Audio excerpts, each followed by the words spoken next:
Здравейте, момичета! В това видео ще ви покажа как си правят цвета на червилото с продуктите на Panacea Cosmetics. Получавам много коментари от типа какво е червилото ти, каква марка използваш, как си правиш цвета и сега ще ви покажа. Първо очертавам устните с молив. След това слагам от любимото ми течно матово червило цвят Macchiato. Последната стъпка е да сложа течното матово червило в цвят мока. Ето го готовият резултат. Обожавам смесването на тези два цвята на Panacea Cosmetics. Стои уникално. А сега ще изпробваме новата спирала на Panacea Cosmetics.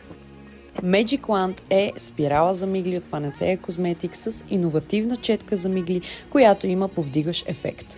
Това е ефекта само от едно нанасяне. А само да кажа, че вчера ми махнаха миглите косъм по косъм. Виждате дупките на миглите ми и пак ги закрива. Има наситено черен цвят и създава ефекта на изкуствените мигли. Може да поръчате от Panacea Cosmetics.